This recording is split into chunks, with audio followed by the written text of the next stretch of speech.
Hello everyone, welcome back to my YouTube channel. Hingke haino lang sobo tini ke ani ketal video. Hingke ang tini boro thang tong hingke ang tini kan pride mangka. Hingke abo ani friend makeup ni bagui. Hingke abono makeup khaina bagui thang tong hingke tabo hingke bo khum rok. Aji hingke abono bagui khum rok gisa toi puding sao. Hingke abono bagui khum rok gisa nai tongo. Hingke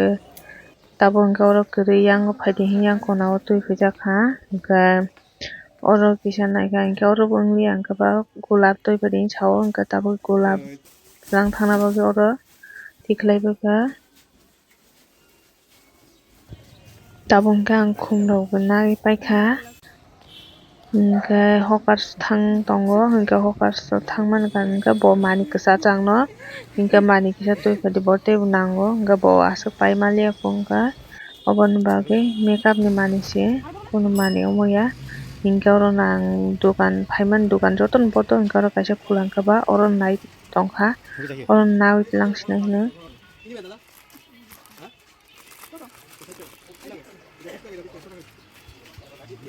Tabo hingke ang mani rok nai tongo bo omo nangmani hingke clip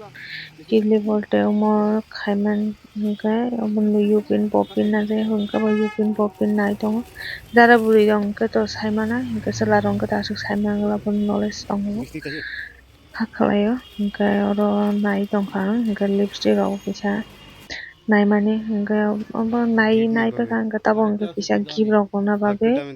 hingke dolls hingke ba gift rok maronai hingke oboni bagui gift nai tongo ang boroni bagui hingke gift rok kaisa langroi sinai hingke oboni bagui kisa nai tongkha hingke naimani chajakliya 2-3 ta naikha hingke chajakliya hingke naikha hingke oro nakha chajak engmantui kaisa naikha hingke obo hingke chajakha hingke je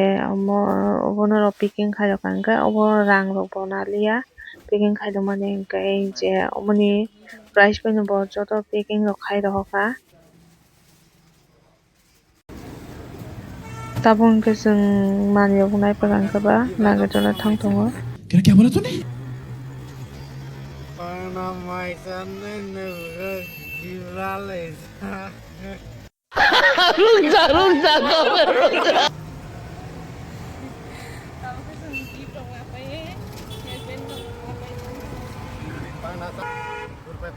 Hingke chwng nagarjuna thangui no oboni nagarjuna thangui hingke chwng oro no gari kasinai nagarjuna tabo hingke thanglai tongkha hingke nai tongdui no ani video no joyawo.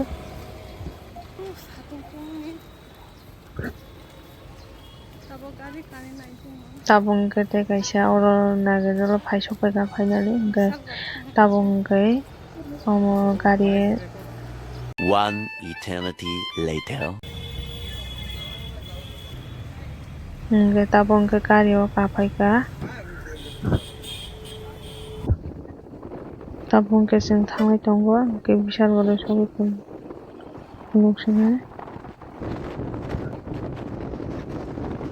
2000 years later. Finally tabo kai sokpaika chwng hingke oro tei kaisa gari makanai golagati oro hingke satuk tongmani hingke tabo hingke yang golagati thangmani lama o no paisokpaika.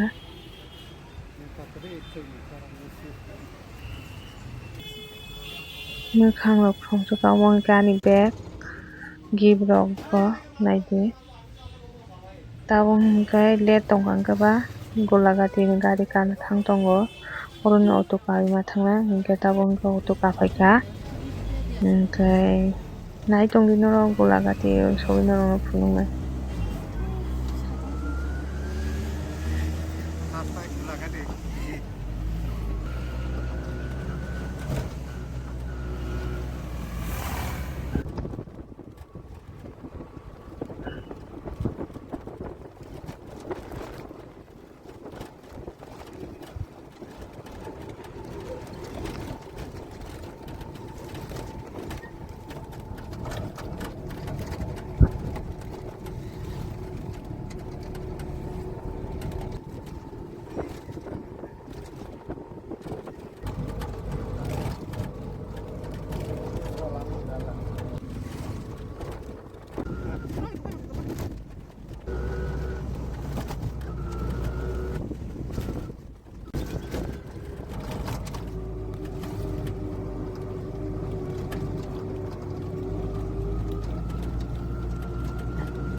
Finally tabo hingke Gulagati bazar sokpaika hingke oro ang no nanai paisipaipo hingke ang to nuk jaga rok saimaya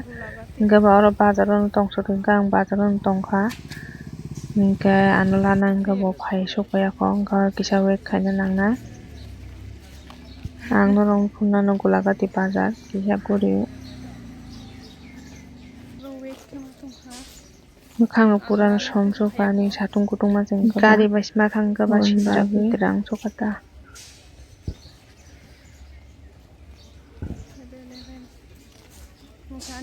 Omonang bong ke assistant ang bono assistant to peka tamni bagay kang saisung sigla bon bagay pai kang ke horong nai hingga bong panda kaile panda hingga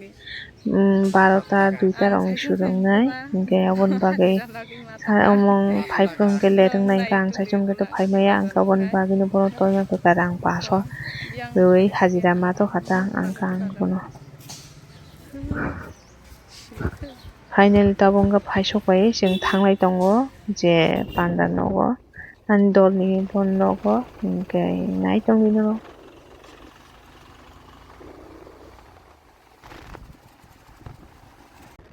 Bairo kage asken kiri khang kiri titimi video ma khaisio rong no phununa boi klaite tonghang puran kiri dak tongkha kharok kulai tabong ke pai sokpaika omono kuina ketar oro nang bono makeup khaisinai hingke yango ang makeup rok ready khai tongkha hingke dois ma tongkha ang thang sogui manse 12টা hingke 12টা ni line tongkha hingke doti khaina nang hingke makeup khaina hingke somoi nai ariba hingke aboni bagoi ang makeup thang sogui no makeup start khaikha hingke no phunuknai nai tongi no इतना ज्यादा बेल नहीं है तो के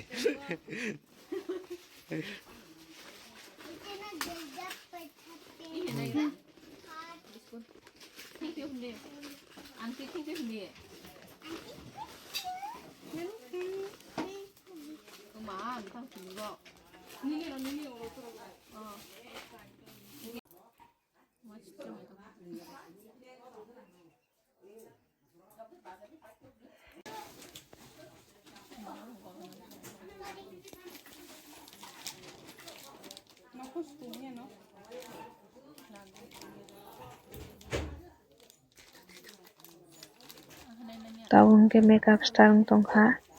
hingke phunuknai rok no paimani poreo omo hingke no final look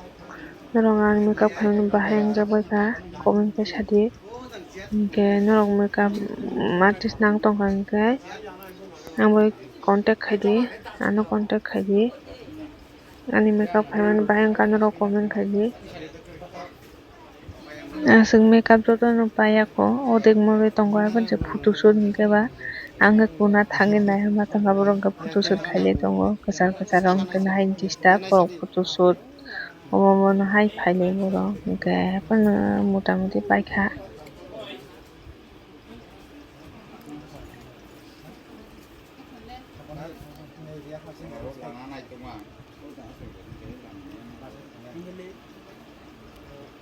Bunara cuma bunara nak konsekuensi light tumpu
oro hingke kailai tongkha hingke borok kaimani kamte hainang khana ang maika nuyako hingke tin no faste hingke norog bo kisa kher khaika bongni kailaimani rok no.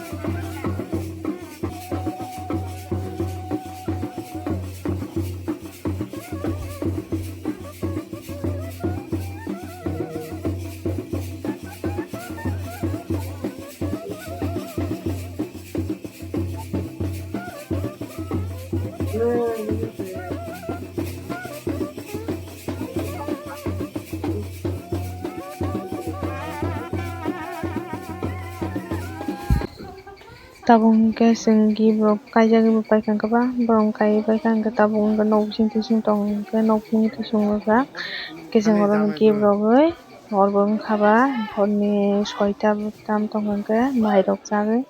thangchani borok gibrok kisa roka hingke oro photo kisa khainaka hingke amo hingke tei kaisa bai bo photo bojangna hingoi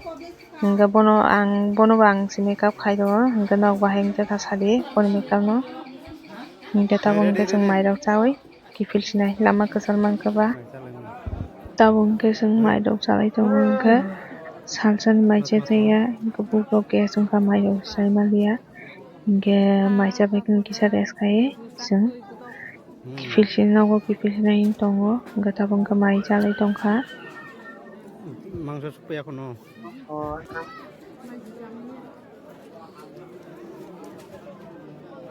tabung hingke chwng mai rok chai phaika hingke borok reception achukha hingke chwng oro kisa